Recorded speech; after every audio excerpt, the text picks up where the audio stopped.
हरे कृष्णा। सभी वैष्णव भक्तों के चरणों में दंडवत प्रणाम। पुत्रदा एकादशी व्रत रखने के फायदे तो हम जानेंगे कि पुत्रदा एकादशी रखने से हमें क्या क्या फल मिलता है और उसके क्या क्या लाभ हैं। तो एकादशी जो है वो भक्ति की जननी है और एकादशी भगवान कृष्ण को सबसे प्रिय है, इसलिए हमें भगवान को प्रसन्न करने के लिए एकादशी का व्रत रखना चाहिए और भगवान से कुछ भी पाने की इच्छा नहीं रखनी चाहिए। भगवान से सिर्फ और सिर्फ भक्ति मांगनी चाहिए। तो व्रत करके हम भगवान का धन्यवाद कर सकते हैं। पुत्रदा एकादशी व्रत रखने से संतान प्राप्ति, संतान की रक्षा और घर में सुख शांति का आशीर्वाद मिलता है। इसके अतिरिक्त यह व्रत भगवान विष्णु की कृपा दिलाता है और पापों से मुक्ति प्रदान करता है। पुत्रदा एकादशी व्रत के लाभ: संतान प्राप्ति।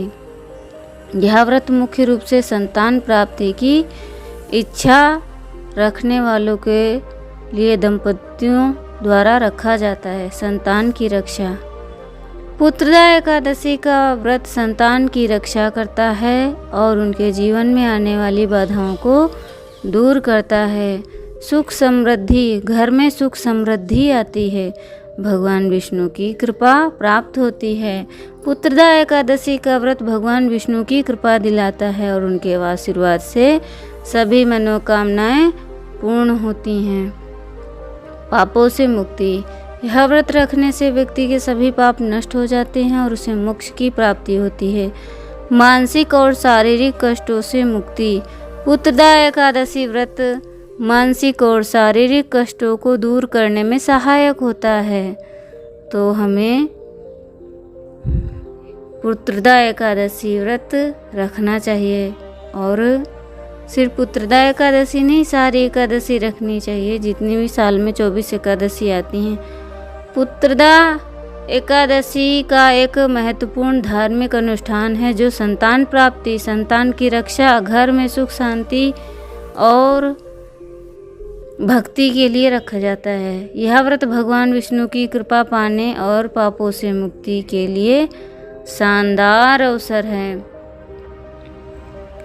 पुत्रदा एकादशी भगवान विष्णु की पूजा अर्चना करनी चाहिए।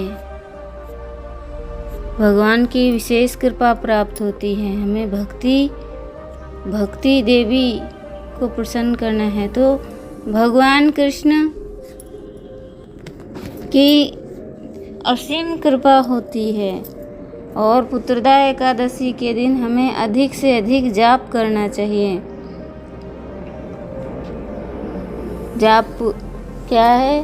हरे कृष्ण कृष्ण कृष्ण हरे हरे, हरे राम राम राम हरे हरे। तो पुत्रदा एकादशी के दिन अधिक से अधिक जाप करें। यदि आप एक माला करते हैं तो 2 करें, 2 करते हैं तो 4 करें, 4 करते हैं तो 8 और 8 करते हैं तो 16 करें।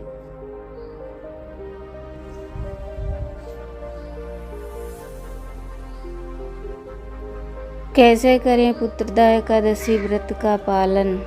तो चलिए जानते हैं। ये श्रावण मास में आती है, जो कि पुत्रदा एकादशी व्रत की शुरुआत 10वीं तिथि से हो जाती है।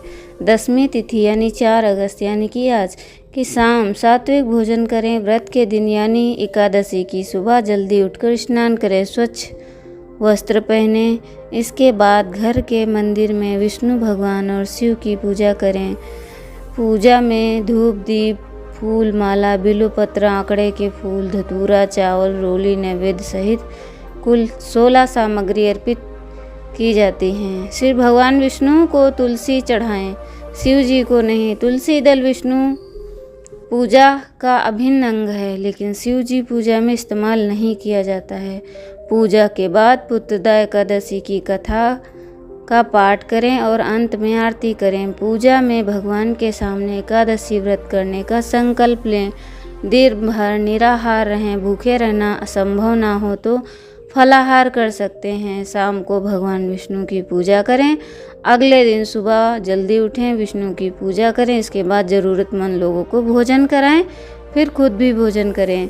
इस तरह एकादशी का व्रत पूरा होता है। एकादशी पर भगवान विष्णु का स्मरण करते हुए किसी पवित्र नदी, सरोवर में स्नान करना चाहिए। स्नान के बाद नदी में दीपदान करने की परंपरा है।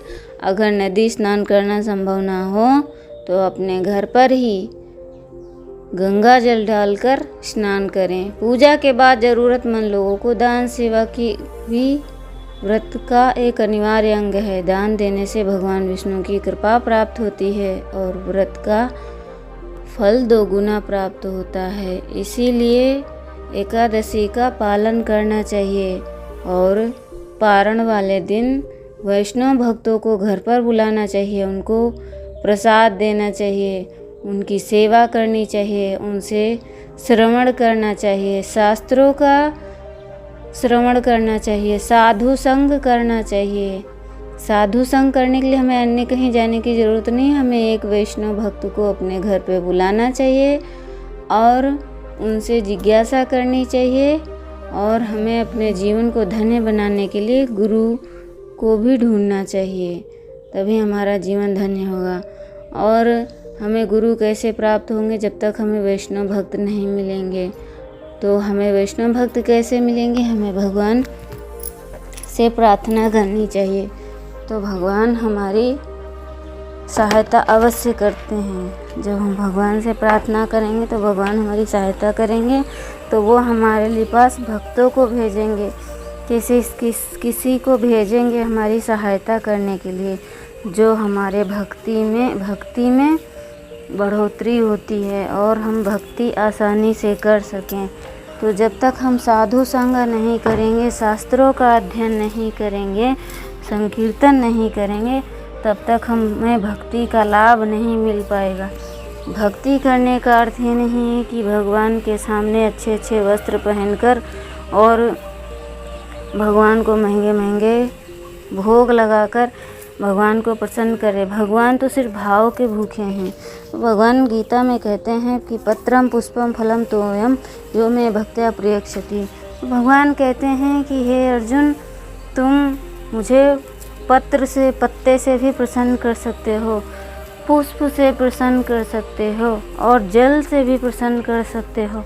अगर ये भी तुम्हारे पास संभव नहीं है तो तुम मुझे अपना मन अर्पित कर दो। तो हमें भगवान को अपना मन अर्पित कर देना चाहिए। कि जब मन को भगवान के चरणों में समर्पित कर देंगे तो हमारे पास भक्ति करने का रास्ता सरल हो जाएगा। इसलिए क्योंकि मन तो बहुत जगह भटकता रहता है। तो मन के मते न चालिए, मन के मत अनेक। तो मन के अनुसार नहीं चलना है, हमें जैसा श्रवण किया है वैसे ही रहना है, कुछ भी अपने तरफ से नहीं करना है। भगवान को प्रसन्न करना है तो नाम जप करना चाहिए, जोर जोर से हरि नाम संकीर्तन करना चाहिए। इससे घर की शुद्धिकरण होती है, वातावरण भी शांत होता है। तो हरि नाम संकीर्तन यज्ञ भी किया जाता है, क्योंकि कलयुग में इतनी शुद्धता तो है नहीं जो कि हम हवन करा सकें। तो महाप्रभु ने ये भी हमारे लिए इतना आसान कर दिया है कि हम हरि नाम संकीर्तन करें, क्योंकि जो हमारी वाणी है वो सामग्री का कार्य करती है, कान हमारे हैं जो हवन कुंडी हैं, और जो जीवा है वो चम्मच का कार्य करती है। तो जितनी, जैसे हम हवन में ज़्यादा सामग्री डालते हैं तो वहाँ से अधिक धुआं होता है, तो वो धुआं से वातावरण शुद्ध होता है। तो इसी प्रकार जितनी तेज हम हरि नाम संकीर्तन करते हैं वैसे ही लोगों का कल्याण होगा, वैसे ही वातावरण शुद्ध होगा। क्योंकि जो जीव बोल नहीं सकते वो सुनकर भी उनकी स्वीकृति इकट्ठी होंगे तो उनका भी कल्याण होगा। क्योंकि दुर्लभ मनुष्य जीवन है ये। हमें 84 कोस योनि 84 लाख योनियों में भटकने के बाद में मनुष्य जन्म मिला है। सुख की कामना सभी करते हैं, पर क्या सुख सभी को मिलता है? सुख की कामना तो एक जीव जंतु भी करते हैं, पर क्या वो भक्ति कर सकते हैं? नहीं। भक्ति करने का अवसर तो सिर्फ और सिर्फ मनुष्य को मिला है। मनुष्य को भगवान ने बुद्धि दी है, बल दिया है, ज्ञान दिया है, तो उसका हमें दुरुपयोग नहीं करना है, उसका हमें उपयोग करना है। वाणी से भगवान का प्रचार, भगवान की कथाओं का प्रचार करना है, जिह्वा से भगवान का नाम लेना है, कानों से भगवान की कथाओं का श्रवण करना है, आँखों से भगवान के दर्शन करने हैं, और हाथों से भगवान की सेवा करनी है, और पैरों का जो इस्तेमाल है वो हम भगवान के धाम में जाने के लिए करें। इसे ही भक्ति कहा जाता है। भक्ति करने का अर्थ ये नहीं है कि हम सारे कर्म अंध छोड़कर सिर्फ माला लेके जप में बैठ जाएं, ऐसा बिल्कुल भी नहीं है। तो हमें भक्ति करने का जो अवसर प्राप्त